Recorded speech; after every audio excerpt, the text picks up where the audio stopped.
இன்றைய நாளுக்கான வாக்குத்தத்த வசனம் நீதிமொழிகள் 28வது அதிகாரம் 20வது வசனம்.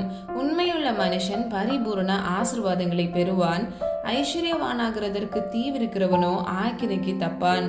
பிரியமானவர்களே, நீங்கள் இன்றைக்கு உண்மையுள்ளவர்களாக நீதிமான்களாக நடக்கும் பொழுது கர்த்தர் உங்களுக்கு பரிபூரண ஆசீர்வாதத்தினால் உங்களை ஆசீர்வதிக்கிறார். பிரியமானவர்களே, நீங்கள் ஒவ்வொருவரும் பூர்ண ஆசீர்வாதத்தை சுதந்திரித்துக் கொள்ள வேண்டும் என்றால் நீங்கள் நீதிமானாய் நடப்பது மிகவும் அவசியமாக இருக்கிறது.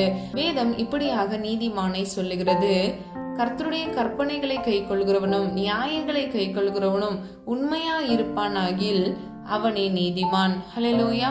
பிரியமானவர்களே, நம்ம எல்லாரும் நீதிமானை போல கர்த்தருடைய வார்த்தைக்கு கீழ்ப்படிந்து அவருடைய நியமங்களை கை கொண்டு நாம் உண்மையா இருக்கும் பொழுது கர்த்தர் நம்மை ஆசீர்வதிக்கிறார். கர்த்தராகிய தேவன் தாமே உங்கள் ஒவ்வொருவரையும் ஆசீர்வதித்து பாதுகாப்பாராக. God bless you.